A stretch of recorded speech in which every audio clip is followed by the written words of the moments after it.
Are you looking for entertainment for a fundraiser, outreach, youth night, date night, or for a conference? Does your team need a way to improve team camaraderie, confidence, and communication? Well, look at Well-Versed Comedy for a show, performance, or a workshop. Well-Versed Comedy is Chicago's clean comedy team, and we're ready to serve you, your audience, or your organization. We've headlined our own shows at the Second City, at Getty's Comedy Club in Indianapolis, and started our own TV show called His Line. And we've raised over $5,000 for charity in just the last 2 years.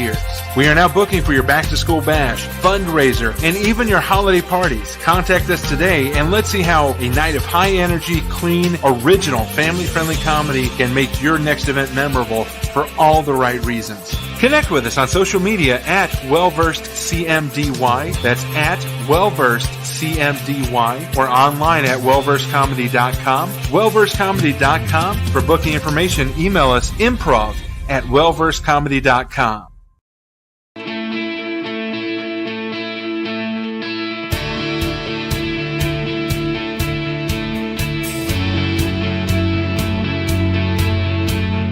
Welcome to the Gifts for Glory podcast, where we celebrate and promote men and women using their gifts for God's glory. Know someone who is making an impact for God's kingdom using their gifts, talents, and passions? We'd love to meet them. Send us an email at podcast@giftsforglory.com. That's podcast@gifts4glory.com. And now here is our host, Dave Ebert. Hello, friends and neighbors. Welcome to the latest edition of Gifts for Glory. Whether you're watching us live on social media right now, or you're catching the replay on the Creative Motion Network, or listening to us on the Taken TV Podcast Network, or just listening on any of your favorite podcast platforms. Thanks so much for joining us. Please subscribe, and also, if available, please leave a review and help people find our show because we share amazing stories, and we'd really appreciate just getting to tell these stories to more and more people around the world. We're really big in Indonesia, so we'd love to get even more countries under our belt. So please subscribe, Gifts for Glory podcast on all your favorite platforms, and please also leave a review. We'd really appreciate that. And another thing, we are looking forward to booking dates for 2023 for Gifts for Glory Ministries and Well-Versed Comedy. So if you're looking for a comedy show, for a fundraiser, an outreach, maybe you want to celebrate your volunteers, maybe you want to just encourage your volunteers by giving them a private night of comedy, whatever you want to do as far as comedy goes, or if you want to harness the power of comedy to improve the effectiveness of your ministry, we would love to use improv techniques to kind of break down those walls, get people out of their own way, and get back to the business of ministering and sharing the gospel with people within your church, people without your church. And improv workshops can help unlock some of those things and really make it possible. So contact us at improv@wellversedcomedy.com, or contact me directly, Dave@gifts4glory.com. And we'll start figuring out whether a comedy show, an improv workshop, or both could really benefit your church or your ministry. So again, that's Dave@gifts4glory.com or improv@wellversedcomedy.com. And let's dive in now to our Devotions with Dave segment. Our Devotions with Dave segment, we dive into a piece of scripture and kind of get what I feel like the Lord's telling me about this passage. So let's look into... we're actually going to be diving into Psalm 121, verse 2. My help comes from the Lord who made heaven and earth. And I love that because in verse 1 it says, where does my help come from? Does it come from the mountains? No, our help comes even higher than the mountains. It comes from where the Lord sits on his throne. And that also relates to why I love doing comedy as a ministry, because when you have a really good gut-busting laugh, you have two reactions. You kind of lean forward and kind of crunch that in as you feel the gut busting, but you also lean your head back and raise your eyes above the things in front of you. And you lift your eyes up to where the Lord sits on his throne. And so that's why I really believe that comedy and that laughter and that being together and sharing a laugh and sharing a fellowship, that is a great form of worship. A lot of people consider that worship music is the ultimate way to worship God. Well, for Well-Versed Comedy, for Gifts of Glory, the sound of God's people united in laughter, that's our favorite song to play. So that's why I love this verse, because it kind of validates what we talk about, because our hope comes from the Lord, which is above the mountains. So when people are looking straight ahead, or even just a little bit up to the mountaintop, they're not seeing where our hope comes from. Our hope and our help, our source and our strength, it comes from the Lord, who sits on his throne in heaven, high above any mountain. And when we laugh and we rock our head back in laughter and lift our eyes up, we're reminded that that's where our help comes from. That's where the Lord sits. So that is our Devotions with Dave segment, Psalm 121, verse 2. My help comes from the Lord who made heaven and earth. So let's move on to our guest. He is he's in coding and technology. He's got an academy where he teaches people and helps people in a way that's an alternative to traditional school. You're really going to enjoy this conversation. Please welcome at this time my guest, Steve. Steve, welcome to Gifts for Glory. How are you? I'm doing well. Thanks for having me. So, Steve Warren, you are into coding and technology, things that is really Greek to me. Yes. And I think for a lot of people, but if anybody, especially if you're an entrepreneur, you really need this knowledge, because you can't afford necessarily to hire somebody Correct. to do it all for you. And if you're also interested in this, maybe college isn't the most efficient financially way for it. So that's where you come in. Will you tell us a little bit about your academy, what it's about, and what people can find when they go to your website? Sure. Yeah, so I'm a Christian conservative who's committed to bringing alternative mindset and approach to educational standards here in America. So through my organization, CodeFlip Academy, I'm offering full-term apprenticeship in lieu of college. Unfortunately, a lot of universities have lost credibility through increased bias and unchecked tuition hikes. And student debt has just snowballed over the years. And so I'm looking to change that and offering people an affordable alternative to the traditional 4-year route. Yeah, and that's amazing, because as you mentioned, the rates keep going up. And the dirty secret is, the more the government offers help, the more the colleges think, oh, we can raise the rates because the government's still going to keep throwing money at it. And so it's no skin off their back to continue to raise rates. Meanwhile, people like me who go to college, we walk out with 6 figures worth of debt, and we're not necessarily walking into anything that would even remotely come close to paying for it. So not only do we have the debt, now we have the increased debt from the interest rate, and it becomes, like you said, a snowballing effect where it's almost impossible to get out from under. Yep. And so you've been doing coding. You've worked in the IT field for about, you said 20 years. Is that right? 20 years, yes. So did you learn kind of from your own experience about the cost of college? How did you get into coding and the IT side of things? Yeah, I got into coding at an early age, probably around 12. Those early teenage years, just fell in love with computers and I wanted to learn how to use them. So I was self-taught. And then beyond that, I wanted to learn how to make them do what I want. And that's essentially what software development is. And so I was self-taught at the time, built websites. I was into gaming at the time. So I built gaming websites and things like that, early web. So after that, then I had the decision to make after high school. Do I want to go down the traditional 4-year path and get a computer science degree, or do I want to look at alternatives? And, the Lord led me to meet with someone who moved from Silicon Valley to the Midwest. He had his career out there doing great things, and he moved to the Midwest, and he was teaching over at our local community college there. So I met with him, and he convinced me and saw what I did and said that was amazing stuff, and just convinced me to follow his program. And so I joined his program and got my 2-year degree there, and just fell in love with that. Now with CodeFlip Academy, do you report to anybody that makes it accredited, or how do, for lack of a better terminology, of how do you have credibility when somebody walks away with having it gone through your apprentice program? Sure, great question. The proof is really in the pudding.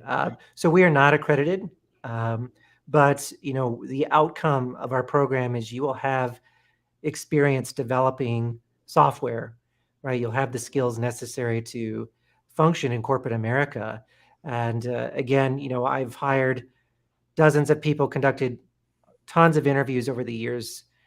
in my career. And so I have firsthand experience knowing what skills are lacking and what's needed. And so I'm here to fill in that gap.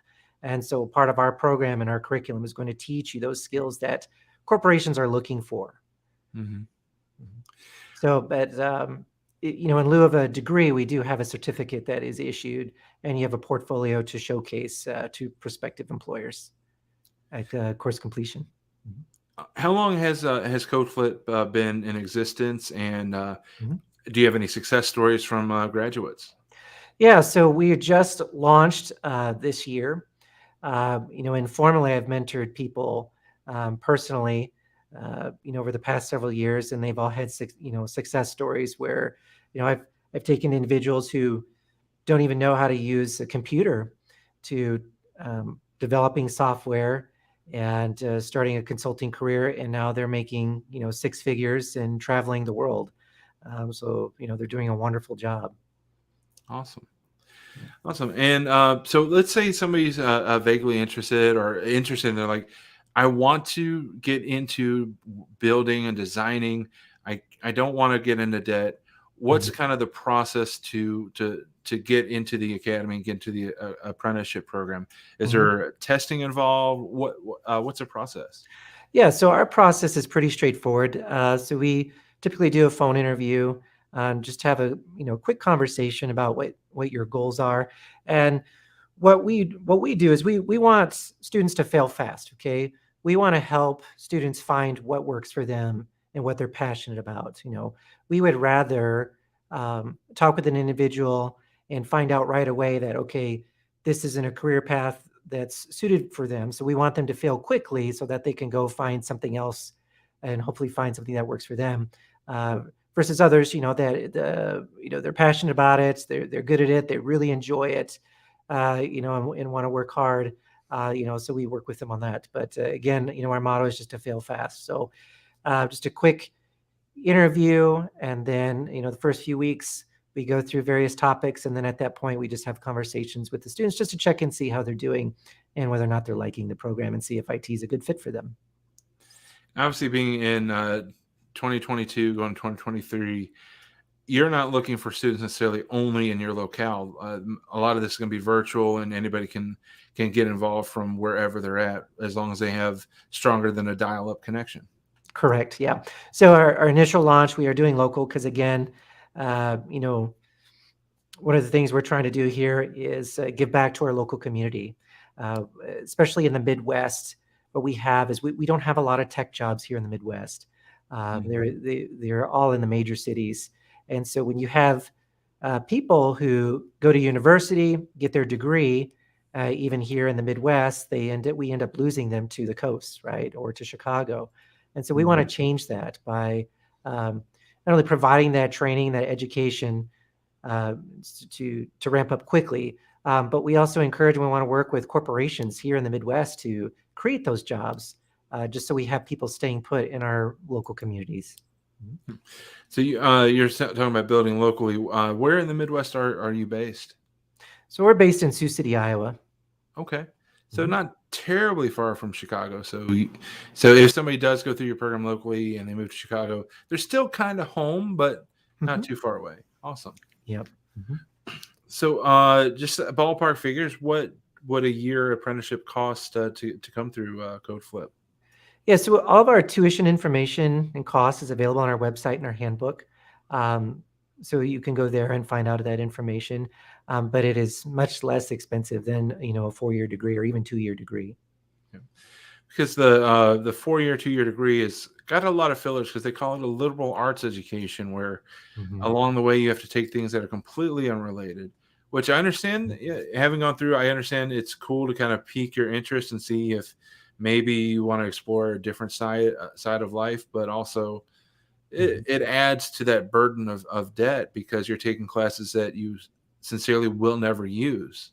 Right. And so that's what is going to help lower the cost going through an apprenticeship. And so many of the trades use apprenticeship, and it's nice to see it branch out other than just the trades of the pipe fitters and the electricians, to see other industries start to get to that apprenticeship. Do do you find that people are seeking you as like a pioneer in creating this apprenticeship idea, or are you getting feedback like that at all? Sure. Yeah. So the apprenticeship idea is probably a more recent idea in the IT scene. So there are other programs that are out there. But again, your point to the apprenticeship. I mean, it definitely works well in IT because in an IT, you need to fail fast, right? Yeah. You need to get your hands on. Unfortunately, 4-year degree, and again, there's great. Um, there's benefits to a 4-year degree for computer science, but that is so niche. The application of it is very niche. So our approach is different, where we have more of a practical, hands-on approach. And again, just like when you're learning to walk, you learn by falling. You Right. never learned by not falling, right? Same thing with a bike or anything else. So again, with our students, we get them in. I treat it exactly how I run a team in a corporation, right? People show up, they're assigned tasks, they're required to communicate with each other and work with people. We also teach the soft skills and the professional skills that unfortunately are severely lacking these days, especially with the younger generation.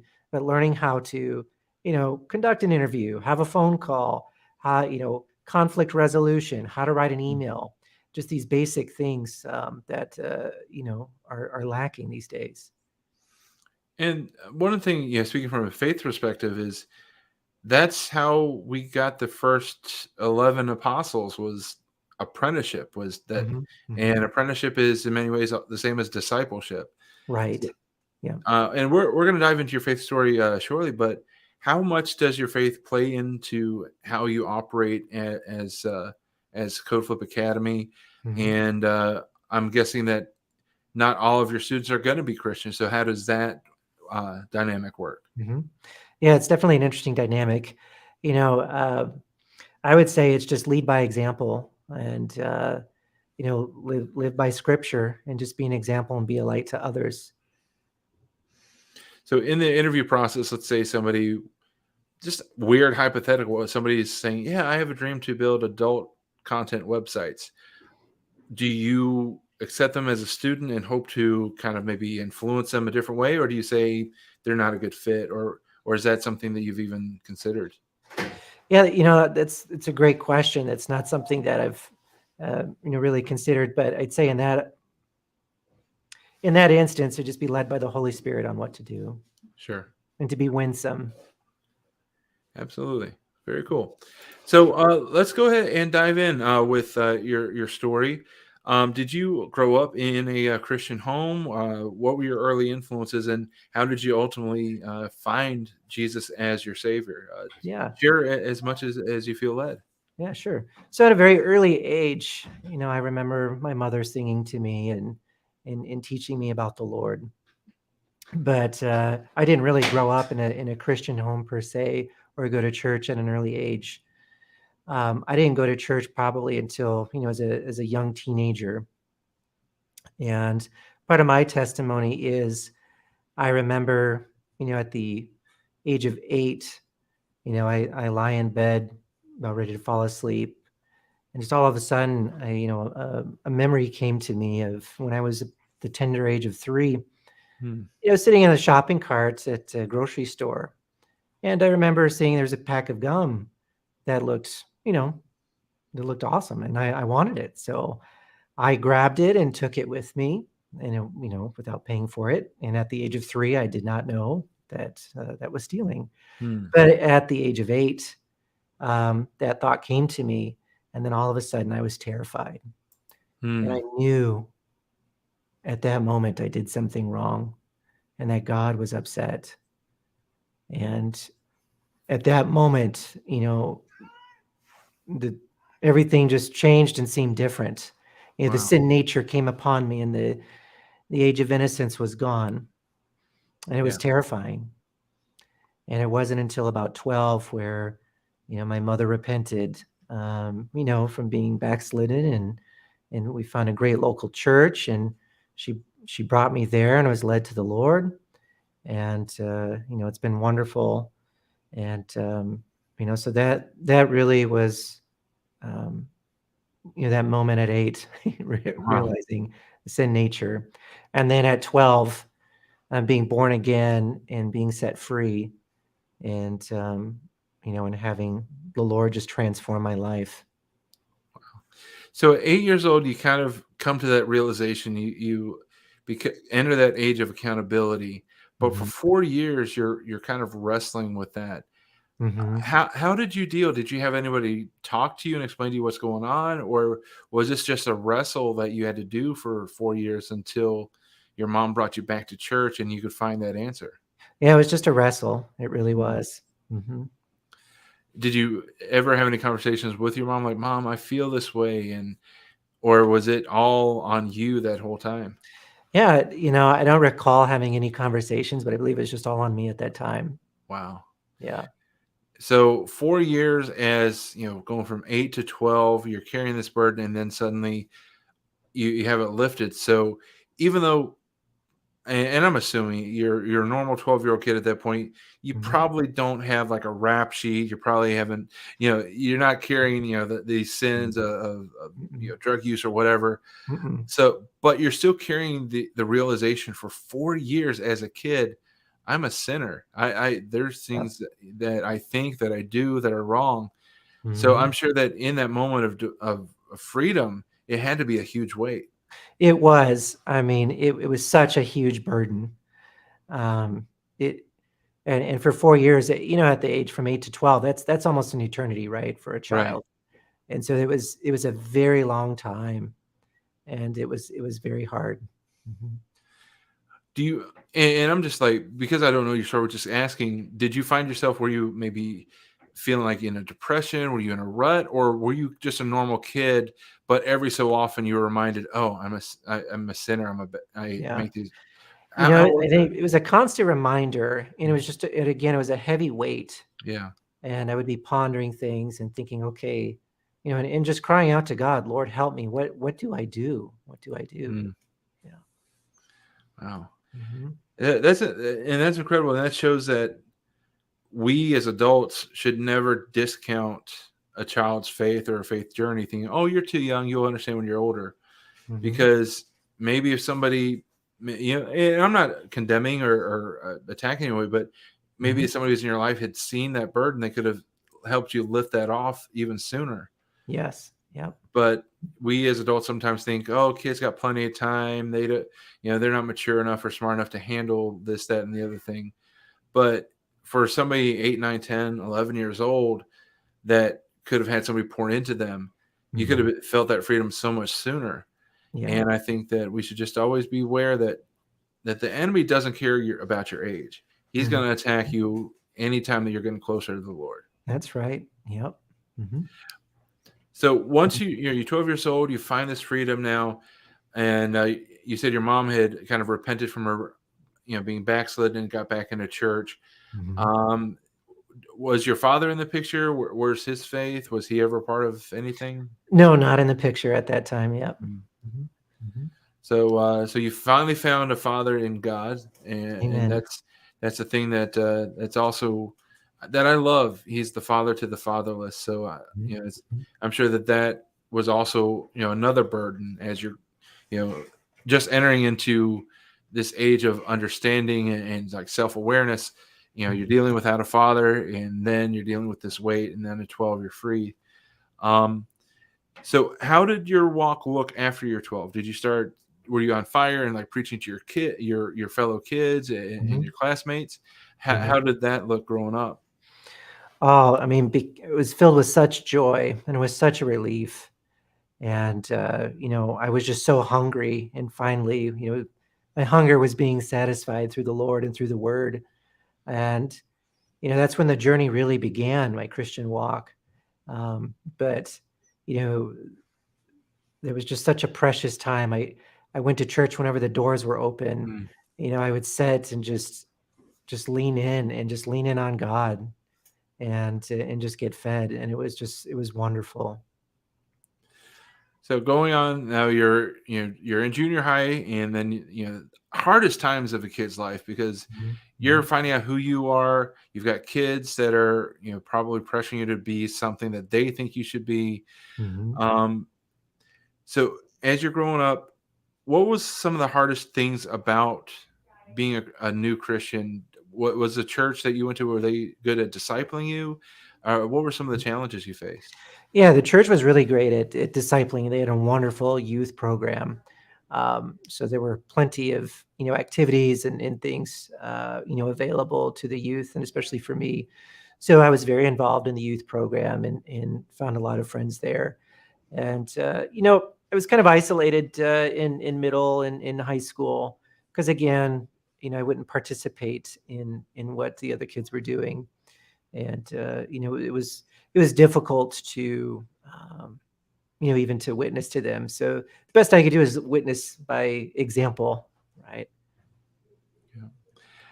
Yeah. Just as you're talking, I'm starting to think that there's definitely something spiritual that you talk about when you compare your work in site building and coding and everything else, Mhm, very similar to what God does. You build the code, you launch your baby, your child in, and you let it process the way it's designed. And whenever something happens, the warning comes up, and then you go in and you fix it like God mhm. does. And I Yes. just Yeah. just think about that parallel is, Yeah. is really cool because when a developer creates something, they're not manipulating every single thing. What they've built or developed is programmed and designed a certain way, Mhm. but occasionally that program decides to do something that's out of order and it has to be fixed. It has to go back to the designer to fix it. Right. Yes. Mhm. And so that's really exciting and really when I have conversations with our guests, I always get these weird or unique perspectives or ideas that Mhm. pop up in my head. So I Mhm. just like to spit them out and share them because hey, No, it's that's my a great job. parallel. Yeah. Yes, it's really good. So 12. You said that that's around the time I think that you got into computers. Was that Mhm. true? Or Yes. is Yep. 12 or Mhm. 14? I think you said. Yep. 12. Yeah. Mhm. Okay. So was it coincidental that it's the same year, or did one lead to the other? Was there any like direct relationship? Honestly, I've never thought of that, but it might just be coincidental. But Okay. I do remember there was a weekend, computer class offered at a high school, when I was 12. And so I think we drove by and there was a sign for it. And I said to my parents, hey, can we go there? And, or my grandparents, I should say. And so they enrolled me in that and fell in love with that. And yeah, that's really how I got into it. But yes, it's interesting. It was at the same time as I was born again. Very cool. Yeah. So fast forward, you're self-taught for many years, and you decide to really pursue it after high school. Mhm. Uh, was there ever a point where maybe you kind of walked away, or you felt like your relationship with the Lord went cold, or was it pretty strong all through high school and college? Yeah, I'd say high school and college, there definitely were challenges there, temptations of the flesh, right? Mhm. But again, it was so grounded and it had strong roots in my faith and in doctrine, that, I wasn't thrown about to and fro and just leaned in on the Lord there Very during good. that time. Mhm. So I forgive me, I didn't see it in the bio. So hey, are you married? Do you have kids now? What's your Mhm. life look like now? Yep. So I'm married, have 4 kids, and Wow. oldest is 8, and, we've got a 9-month-old too. So they definitely keep us busy. Absolutely. Yeah. Uh, so are they showing any traits like dad? Are they interested in that in your work? Do you see like a future apprentice in the family? Yeah, I definitely do see the future apprentice in the family. But yeah, they're into typing right now and math. Well, a little bit, but yeah, mostly, they're just forging their own path, and I'm just there to guide them along the way with their Very own good. giftings and help them realize those. Very cool. So now you've been in the industry for about 20 years. what was kind of the catalyst? And I know we touched on it at the beginning of the show, but for those who might join late, what was the catalyst to decide, all right, I've done this. I want to pour into a new generation. I want to make an impact with what I know and love. What catalyzed the idea of launching your own academy? Yeah. For me, again, after doing apprenticeships with other mentees for quite some time, really enjoyed that more so than being an IT consultant, right? And again, I've been doing this for a very long time, and I just really enjoy mentoring individuals. And so at this point in my career, after having done, worked for major organizations, major brands, you know, all the technical challenges and the things that I enjoy, all the problem solving, I feel like it's time for me to hand the baton to the next generation and to help them. And really with the goal from a Christian perspective is, I want to train Christians, in the IT field, because these are high paying jobs and it's a great field. And I want to give them opportunities to, to sow into the kingdom, right? Financially and with just their gifting. Yeah, Because, absolutely. Go ahead. Oh, no, go ahead. I was just agreeing. And in my mind, I'm also thinking very, not necessarily, I don't even know what the word is, but a lot of our churches could use somebody with that experience to help them get their websites a little bit up to date instead of looking like the old angelfire.com websites. Yes, absolutely. Yeah, there's many opportunities to help, with their local church, building apps on the phone or something for, for churches. And even that can give to an entrepreneurial spirit, right? So if I give them the tools, I help them realize their potential. And then they can just use their imagination and creativity to make a positive impact using technology, for the kingdom. Very cool. The website is codeflip.academy. Check it out, find out more information, especially if you got somebody that is interested in this and they don't want the burden of a 4 years worth of loans or going through all the hassle of filling out the FAFSA every single year and trying to run that gamble of, am I going to be able to pay for it this year? Check it out at codeflip.academy is the website. And so, Steve, there are two final segments we wrap up every show with. One is called Wise Counsel. We'll ask you what your wise counsel is for anybody that wants to use their gifts, their talents, or passions for God's glory. But first, we'll dive into the interrogation, which is 7 random questions that otherwise wouldn't fit in our conversation. So there's no attorney present, but we will enter the interrogation now.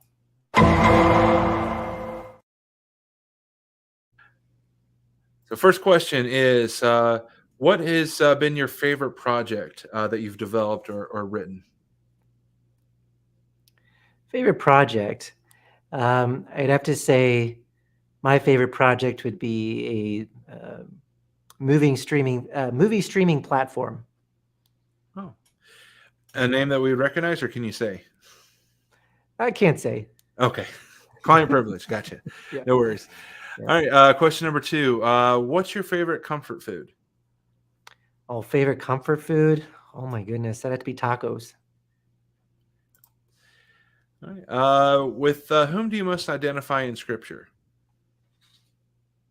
The Apostle Paul. Very nice. We get a lot of Peter. People think that they're the ones that stick their foot in their mouth. So it's very interesting to hear Paul. Is there anything specifically that kind of makes you say that? I just really appreciate what he did and the struggles that he went through. Also, I would say a close runner-up is Job. And just seeing everything they went through, the sacrifices that they made, but yet God was still with them. And that they leaned on God even further, the more trials and tribulations that they went through. Yeah. And so that really ministers to me. Very nice. And Paul wrote probably facetiously my favorite book of the Bible is Philemon, just because Paul is so passive aggressive in that. Yep. He's like, yeah, I could remind you that you owe me your salvation, but I'm not going to. He did have a sense of humor, I bet. All right, next question is, what is the talent that you have that few people have seen? I can solve a Rubik's Cube. Wow. Very cool. I cannot. Question number 5. What keeps you up at night? My children. Question number 6. What makes you laugh? Also my children. Nice. And the final question, the interrogation. What would mark CodeFlip Academy as a success in your book? Just impacting our local community. Very good. All right. And the final question that we always ask is for anyone that's listening or watching that wants to step up, use their gifts, whether it's their talents or passions or even their experiences, and use it for God's glory. What is your wise counsel for them? Yeah. Counsel, I would say, is just seek the Lord, submit to Him, and listen to the Holy Spirit. Commune with Him, pray to the Lord, and enter into worship, and just be led. Be led and stay planted where God has put you. And don't be afraid to step out in faith and do what God's called you to do. Very good. That's a good word. It's codeflip.academy is the website. Connect there. The social media pages will be launching soon. But if you have anybody in your family that's looking maybe for a career change, or they're in high school and they really are interested in web development, web design, things of that nature, go to codeflip.academy, connect, and get them enrolled. And if you can save money and get them off on the right foot, get them into setting them up for a lot of success in the future. Mm-hmm. So, Steve Warren of CodeFlip Academy, well, thank you so much for coming on and sharing your story.